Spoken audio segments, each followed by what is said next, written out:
ابراہیم بہت بردبار، اللہ سے آہوزاری کرنے والے اور اس کی طرف رجوع کرنے والے تھے۔ اللہ تعالیٰ نے حضرت ابراہیم علیہ السلام کو فرمایا، اے ابراہیم، اس گزارش سے آپ گریزاں رہیں، اس کا یقینی فیصلہ ہو چکا ہے اور ان پر نہ ٹلنے والا عذاب نازل ہو کے رہے گا۔ وہ کیا گناہ کرتے تھے؟ لوط علیہ السلام کی قوم میں نے بتایا تھا، مرد مردوں سے بدفعلی کرتے۔ تو حضرت ابراہیم نے بھی عرض کی، بار بار گزارش کی، بحث کی کہ اللہ مہربانی فرما ان کا عذاب۔ آپ دیکھیں نبیوں کے حوصلے کتنے بڑے ہیں، قومیں تنگ کرتی ہیں اور طرح طرح کی باتیں کرتی ہیں اور پیغمبر پھر بھی کہتے ہیں یا اللہ مہربانی فرما، اے اللہ ان سے عذاب۔ آیت نمبر 77 میں حضرت لوط علیہ السلام کی قوم کی بدعمالیوں اور لوط علیہ السلام کے اپنی قوم کو بدعمالیوں کے باعث فرشتوں کی آمد، قوم کے بدعمال لوگوں کے دوڑ کر آنے اور حضرت لوط کو ان کے سمجھانے اور ان کے انکار پر مضطرب ہونے کا ذکر ہے، جس پر فرشتوں نے حضرت لوط کو تسلی دی کہ آپ فکر نہ کریں، ہم آپ کے رب کے فرشتے ہیں، یہ آپ اور ہم تک نہیں پہنچ سکیں گے۔ آپ رات کے آخری حصے میں قوم کی طرف توجہ کیے بغیر ہجرت فرما لیں، اس لیے کہ صبح کے وقت ان پر عذاب آئے گا۔ جب اللہ کا عذاب آیا تو اس نے بستی کے اوپر کے حصے کو نیچے کر دیا اور قوم لوط کے اوپر اللہ کی طرف سے لگاتار نشان زدہ پتھر برسائے گئے، لگاتار پتھر آئے۔ آیت نمبر 84 میں اللہ تعالیٰ نے حضرت شعیب علیہ السلام اور ان کی قوم کا ذکر فرمایا ہے اور ان کے جرائم کو بیان کیا گیا ہے۔ وہ ناپ تول میں کمی کرتے تھے، دوسروں کو چیزیں کم تول کر دیتے تھے۔ اللہ تعالیٰ نے ان سے فرمایا کہ فساد فی الارض سے باز آؤ اور اپنے سے پہلے سرکش امتوں کا انجام دیکھ لو۔ جب حضرت شعیب کی نصیحتوں کا ان پر اثر نہ ہوا تو پھر اللہ تعالیٰ نے انہیں بھی عذاب سے ہلاک کر دیا۔ آیت نمبر 94 میں فرمایا کہ جب ہمارا عذاب آیا تو ہم نے اپنی رحمت سے حضرت شعیب اور ان پر ایمان لانے والوں کو بچا لیا اور ظالموں کو ایک زبردست چنگاڑ نے پکڑ لیا تو صبح وہ اپنے گھروں میں اونٹے منہ پڑے تھے، گویا وہ کبھی وہاں آباد تھے ہی نہیں۔ آیت نمبر 96 میں حضرت موسیٰ علیہ السلام کو عطا کیے جانے والے 9 معجزات کا ذکر ہے۔ پھر فرعون اور اس کے پیروکاروں کے باطل روش کے باعث ان کی ہلاکت کا بھی ذکر فرمایا اور دنیا اور آخرت میں انہیں ملعون یعنی لعنتی قرار دیا۔ جن بستیوں کو اللہ تعالیٰ نے ہلاک کیا ان میں سے بعض کے آثار موجود ہیں اور بعض کے آثار تک معدوم ہو چکے۔ ان میں سے ہر بستی والے اپنے ظلم کے باعث ہی ہلاک ہوئے۔ اللہ تعالیٰ کسی پر ظلم نہیں فرماتا، لوگ خود اپنی جانوں پر ظلم کرتے ہیں۔ جو شخص عذاب آخرت سے ڈرتا ہے اس کے لیے اس میں نشانیاں موجود ہیں۔ آیت نمبر 106 سے اللہ تعالیٰ نے انجام کے اعتبار سے لوگوں کی 2 قسمیں بیان کی، 2 قسمیں فرمایا، ایک ہے سعادت مند لوگ اور دوسرے ہے بدبخت۔ فرمایا بدبختوں کا ٹھکانہ جہنم ہے جس میں وہ ہمیشہ رہیں گے، اور نیک بختوں کا ٹھکانہ جنت ہے، وہ ہمیشہ اسی میں رہیں گے اور ان کے لیے اللہ کی طرف سے نا ختم ہونے والی عطائیں۔ آیت نمبر 110 میں حضور صلی اللہ علیہ وسلم کو تسلی دی گئی کہ جس طرح یہ لوگ قرآن کے بارے میں اختلاف کرتے ہیں اسی طرح قوم موسیٰ نے تورات کے بارے میں بھی اختلاف کیا تھا اور اللہ نے ان کے اعمال کا پورا بدلہ انہیں دیا۔ آیت نمبر 112 سے سرکشی کو چھوڑ کر احکامات دین پر استقامت اختیار کرنے اور ظالموں کے ساتھ میل جول رکھنے سے بچنے کا حکم دیا گیا ہے اور فرمایا کہ ظالموں سے میل جول کا انجام دوزخ کیا آ گیا۔ ہم لوگ نہ شکوہ کرتے ہیں، کسی حکومت کو بنے ہوئے 6 مہینے گزرتے ہیں تو شکوہ شروع ہو جاتا ہے، حالانکہ وہ خود تو نہیں نہ بنتے، ان کو کوئی بنانے والا ہے۔ تو ظالم کا جو مددگار ہوتا ہے وہ بھی ظالم ہوتا ہے، اس لیے احتیاط کریں۔ اور یہ صرف سیاستدانوں کی بات نہیں، دنیا کے ہر معاملے میں آپ غور کریں کہ آپ کسی ظالم کے مددگار تو نہیں۔ اللہ تعالی ہمیں حق پر استقامت عطا فرمائے۔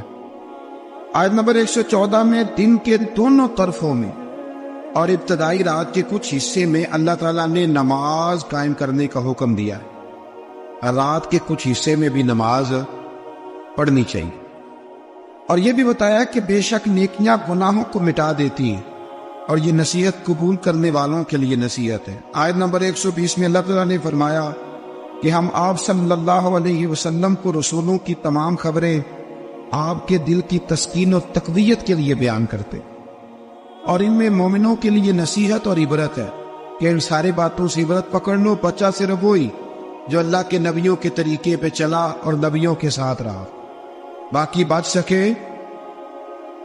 نہیں۔ اللہ تعالیٰ کی طرف سے توحید و رسالت اور وقوع قیامت کے دلائل بھی ہیں۔ آیت نمبر 123 میں فرمایا کہ آسمانوں اور زمینوں میں سب غیب اللہ ہی کے ساتھ مختص ہے اور ہر کام اسی کی طرف لوٹایا جاتا ہے، آپ اسی کی عبادت کیجئے، اسی پر توکل کیجئے، اور آپ کا رب لوگوں کے اعمال سے غافل نہیں ہے۔ اسی پارے میں آگے سورۃ یوسف شروع ہو رہی ہے۔ اس کو اللہ تعالیٰ نے کہا ہے کہ یہ بڑا پیارا قصہ ہے، احسن القصص کا، قصوں میں سونا قصہ۔ تو یہ کچھ 12ویں پارے میں اور کچھ 13ویں پارے میں ہے۔ میں نے یہ ارادہ کیا کہ یہ ایک ہی دن پوری بیان کی گئی۔ حضور غوث پاک کو اللہ نے بڑا اعزاز دیا، بڑی کرامات دی۔ آپ فرمایا کرتے تھے میں نے 40 سال اپنے رب کو راضی کیا مصلی پہ بیٹھ کے۔ تو میرے مالک نے پھر پوچھا ہے کہ عبد القادر کچھ مانگ لے، کوئی بات کر لے، تو سیدنا غوث اعظم رضی اللہ تعالیٰ عنہ فرماتے ہیں کہ میں نے پھر اپنے رب کریم کی بارگاہ میں عرض کیا، مالک جو قیامت تک مجھ سے محبت کرے فضل کرنا اسے بغیر توبہ کے موت نہ دینا۔ تو میرے رب نے میری اس دعا کو شرف قبولیت عطا فرمایا کہ جو مجھ سے پیار کرے گا، میرا نام لے گا، وہ بغیر توبہ کے نہیں مرے گا۔ جنات بھی آپ کی بارگاہ میں حاضر ہوتے۔ آپ کو شیخ بحر و بر کہا جاتا ہے۔ جب آپ نے منبر پر بیٹھ کر یہ اعلان فرمایا نا کہ میرا یہ قدم ہر ولی کی گردن پر ہے، تو خراسان کے جنگلوں میں معین الملت ودی نتائے رسول ہند الولی خواجہ معین الدین اجمیری موجود، تو وہاں اعلان کرنے لگے، کہنے لگے غوث پاک صرف گردن پہ کیوں، آپ میری آنکھوں پہ بھی قدم رکھیں، میرے سر پہ بھی قدم رکھیں۔ اللہ نے ان اولیاء کو بڑا اعزاز دیا، انہیں اللہ نے بڑی شان دی۔ اپنی نسبت اللہ کے بندوں سے مضبوط رکھیں۔ ضروری نہیں کہ آپ کسی جگہ مرید ہی ہوں گے تو آپ کی نسبت مضبوط ہوگی۔ آپ خواجہ معین الدین سے پیار کریں، آپ حضرت بہاءالحق نقشبند بخاری سے پیار کریں، داتا علی اجویری سے پیار کریں، آپ غوث پاک جیلانی سے، آپ اللہ کے نیک بندوں سے محبت کریں، ان کا تذکرہ سنیں۔ اب تو پوری مہم چلی ہوئی ہے اللہ کے بندوں کے خلاف، لوگوں نے ایسا وار چلایا کہ بس جی کچھ بھی نہیں جی، آپ چھوڑے، آپ ڈائریکٹ کتاب و سنت کو پڑھیں، کوئی بھی نہیں جی، کوئی ولی نہیں۔ تو پھر وہ جو اتنی آیتیں، وہ حدیثیں، وہ سارا کچھ، اس کا مطلب ہے امت میں ولی ہوتے ہی نہیں۔ تو الا ان اولیاء اللہ لا خوف علیہم ولا هم یحزنون کا کیا معنی ہے؟ اس کا کیا مطلب؟ آپ نے تو ملیا میٹ کر دیا سارا، پوری مہم چلی، اللہ کے بندوں سے پیار کرے۔ اور میرے نبی پاک صلی اللہ علیہ وسلم نے فرمایا جو جس سے پیار کرے گا قیامت کے دن اسی کے ساتھ اٹھایا جائے گا۔ اور حضرت ابو ذر غفاری نے عرض کیا تھا یا رسول اللہ اگر وہ ان جیسے عمل نہ بھی کرے تو فرمایا اللہ بڑا کریم ہے، ایمان کی سلامتی سے جائے اللہ ان کے ساتھ ہی کھڑا فرما دے گا۔ سیدنا غوث اعظم کی کرامات اتنی متواتر کے ساتھ ہے کہ ملا علی قاری فرماتے اتنی تو کرامتیں سنی نہیں جتنی غوث پاک کو اللہ نے عطا فرمائی۔ رب کریم نے انہیں درجہ دیا، وقار دیا، ان کی دعاؤں کو قبولیت دی، اللہ نے انہیں اعزاز کے ساتھ نوازا، اللہ نے ان پر فضل فرمایا۔ ایک تاجر تھا تو ملک شام جاتا تھا اکثر تجارت کرنے کے لیے، مال کما کے لاتا، غریبوں کی بھی مدد کرتا، مدارس کی، مساجد کی، سب جگہ جہاں دین کی ضرورت ہوتی پہنچتا۔ ایک بغداد میں اور درویش بھی گزرے جن کا نام شیخ حماد ہے، وہ بھی بڑے درویش تھے۔ وہ تاجر شیخ حماد کے پاس گیا، کہنے لگا میرے لیے دعا کر دے، میں جا رہا ہوں سفر کے لیے۔ تو انہوں نے کہا میں صبح بتاؤں گا۔ استخارہ کیا، صبح کہنے لگے نہ جانا، تیرا مال بھی لوٹ جائے گا اور تو قتل بھی ہو جائے گا۔ وہ بڑا پریشان ہوا، حضور غوث پاک کے پاس گیا، کہنے لگا حضور وہاں بھی میں نے کیلا بھیج دیا ہے، سامان میرا پڑا ہے، جاؤں گا نہیں، پیمنٹ نہیں کروں گا، ملے گا نہیں تو خسارہ ہو جائے گا، مہربانی فرمائے۔ غوث پاک نے مراقبہ کیا اور میں تو جا اللہ خیر کرے گا، تو جا اللہ خیر کرے گا۔ مرید کا عمل کے یقین، پیر کا عمل کے یقین، چلے آپ فیصلہ کر لیں تو میں آگے بڑھتا ہوں۔ حضرت غوث اعظم رضی اللہ تعالیٰ عنہ نے مرید سے کہا تو جا اور اللہ خیر کرے گا. وہ گیا، کہتے میں نے پیمنٹ کی، مال لیا، واپس آیا. گھوڑوں کا سفر تھا. رستے میں رات کو ایک جگہ سویا، خواب دیکھتا ہوں. خواب میں ڈاکو آ گئے. انہوں نے پہلے مال لوٹا، پھر مجھے قتل کیا. اور جب میرے گردن پہ انہوں نے خنجر چلائی، خواب دیکھ رہا ہوں، تو میری فٹافٹ آنکھ کھل گئی. اور جب میری آنکھ کھلی تو میں اسی وقت ہی رخت سفر باندھا، سر پٹ گھوڑے دڑائے، کچھ رات کو کچھ دن کو. سویرے بغداد پہنچ گیا.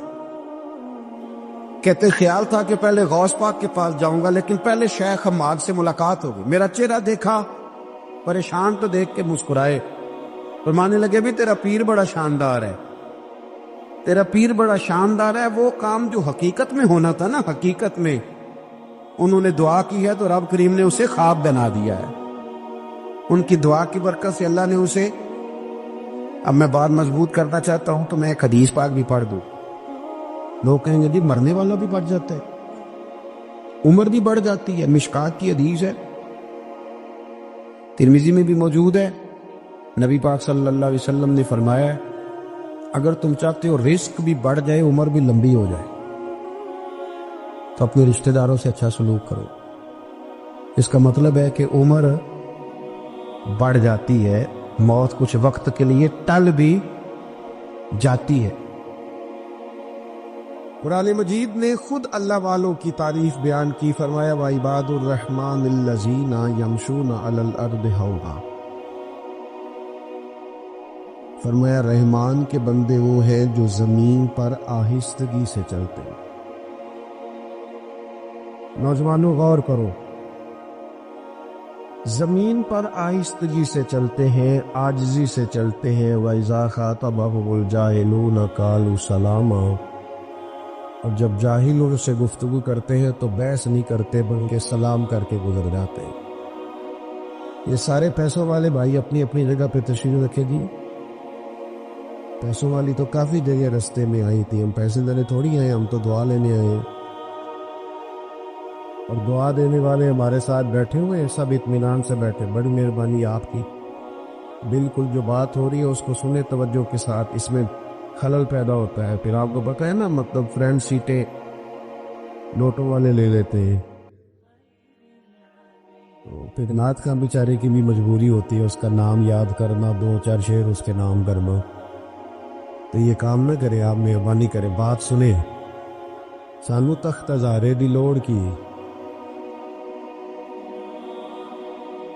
نالے کی لگے شہر بغول دے نال، اسی بھی اپنی بال کے سیجنے، سانو کی لگے کسی اور دے نال. اب مہربانی کریں، آپ بات سنیں. بات اللہ والوں کی ہو رہی ہے، آپ بیچ میں نوٹ لے آئے، یہ کدھر یاد. سنیں اور غور کریں. وَعِبَادُ الرَّحْمَنِ الَّذِينَ يَمْشُونَ عَلَى الْأَرْضِ هَوْنًا. رحمان کے بندے زمین پر آہستگی سے. یہ آہستگی کیسے پیدا ہوتی ہے؟ جب بندہ وزادار نہیں ہو جاتا، اس سے سارا چھچھورا پن نکل جاتا ہے. جب علم سے، معرفت سے اور راہ سلوک کی منازل کو طے کرنے سے اس کے دل میں قرار پیدا ہوتا ہے نا. اللہ کرے آپ موبائل کم دیکھیں، میری بات زیادہ سنیں، آمین تو کہیے گا. جب اس کی طبیعت میں قرار پیدا ہوتا ہے نا، یقین کامل کی دولت پیدا ہوتی ہے، اللہ کی ذات پر بھروسہ مضبوط ہوتا ہے، اس کا فہم مضبوط ہوتا ہے. وہ بے چینی سے، بے قراری سے، معاذ اللہ ہاتھ پھیلانے سے، وہ کسی کی طرف لالچ سے دیکھنے سے، ہرس سے، حوث سے، طمع سے پاک ہو جاتا ہے نا. پھر وہ وفادار ہو جاتا ہے، قناعت پسند ہو جاتا ہے. پھر اس کے لب و لہجے میں آپ کو کہیں بے چینی نظر نہیں آتی. تڑپتا، سسکتا، شہرت کا بھوکا، مال کا بھوکا کہیں نہیں وہ نظر آتا. جب وہ وفادار ہو جاتا ہے تو پھر ذرا آہستہ آہستہ چلنا شروع کر دیتا ہے.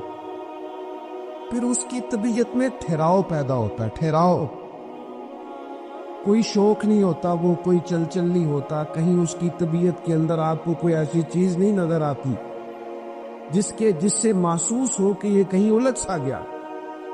بھائیو، اللہ کے بندے آہستگی سے چلتے ہیں، بردبار ہوتے ہیں، وزادار ہوتے ہیں، ان کی طبیعت میں ٹھہراؤ۔ یہ جو آج بے چینی ہے،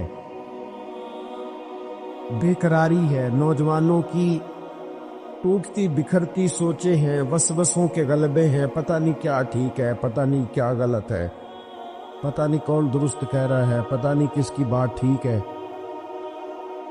اللہ کا بندہ جب ان ساری باتوں سے نکل کے یقین کی دولت پہ چلا جاتا ہے، پھر وہ ذرا آہستہ آہستہ چلنا شروع کر دیتا ہے۔ نبی کریم علیہ السلام کی طبیعت بڑی بردبار تھی، حضور میں بڑا حوصلہ تھا۔ آج نہ ہم بردبار نہیں، ہمارا دشمن، ہمارا مخالف ایک پوسٹ کرتا ہے ہمارے خلاف، پھر ہم اپنی ساری صلاحیتیں اس کو جواب دینے میں لگا دیتے ہیں، اصل کام رہ ہی جاتا ہے، پھر سارا ٹائم لگ جاتا ہے اس کو جواب دینے میں۔ اللہ کے بندے، اتنی فرصت کس کو ہے؟ اتنی فرصت کس کو ہے کہ ہر ایک کے منہ لگے؟ آپ میں بردباری، ٹھہراؤ، حلم، رکنا، ٹھہرنا، سخت ترین بھی اگر کوئی شخص آپ کے ساتھ بات کرے تو آپ بردبار بنے، تھوڑا سا نا ہنس کے ٹالنے کا مزاج بنائے۔ اگر سب کی سطح پہ اتر کے ان سے بات کرو گے تو آپ کا کوئی معیار نہیں رہے گا زندگی میں۔ تھوڑا سا نا، مشکات میں حدیث ہے، اب اتنے سارے بزرگ بیٹھے ہیں، لکاری صاحب بھی تشریف فرما ہے، اب میں کوئی یہاں حوالہ پیش کروں گا تو وہ بھی بڑا عجیب لگے گا ان بزرگوں کے سامنے، تو مطلب کیسا دستور زبان بندی ہے تیری محفل میں کہ بات کرنے کو ترستی ہے زبان میری۔ چلو میں کسی سے کوئی دو باتیں ادھار لے کے کر دیتا ہوں، اس نے کہا تھا کہ انہی کے مطلب کی کہہ رہا ہوں، انہی کے مطلب کی کہہ رہا ہوں، بس زبان میری ہے بات ان کی، اور انہی کی محفل سوارتا ہوں، چراغ میرا ہے رات ان کی۔ دو چار باتیں عرض کرنی، آپ تھوڑا توجہ فرمائیں۔ ایک صحابی نا بڑے پریشان ہو کے اور بڑی تکلیف میں اور بڑے درد سے آئے اور آ کے عرض کی، یا رسول اللہ صلی اللہ تعالی علیہ وسلم، کفار تو آپ کا نام بگاڑ کے اب آپ کو برا بھلا کہتے ہیں، معاذ اللہ ثم معاذ اللہ۔ اس کو سمجھیے گا، آپ کا کیا خیال ہے؟ چڑھانے والا زیادہ خطرناک ہوتا ہے کہ چڑھ جانے والا؟ آپ چڑھنا چھوڑ دیں، لوگ چڑھانا چھوڑ دیں گے۔ ہاں، وہ میں ایک دفعہ گاڑی سے اترا اپنے شہر میں اور محفل میں گئے، دوبارہ بیٹھنے لگے تو پیچھے سے ایک صاحب نے آواز کسی کرنے لگے، اور ملا دیو، تو وہ اکیلا تھا، ہم چار تھے۔ جب میں نے پلٹ کے دیکھا تو ڈر گیا، پریشان ہو گیا۔ میں نے آواز دی، میں نے کہا بھائی بات سننا، تو وہ ڈر رہا، تو میں نے کہا پریشان نہ ہو، کچھ بھی نہیں کہیں گے، وہ جو کہا ہے وہ ایک دفعہ اور کہہ دو۔ تمہارا کیا خیال ہے؟ میلاد والے ہونا کتا نہ ہے، یہ تو ہمارا فخر ہے۔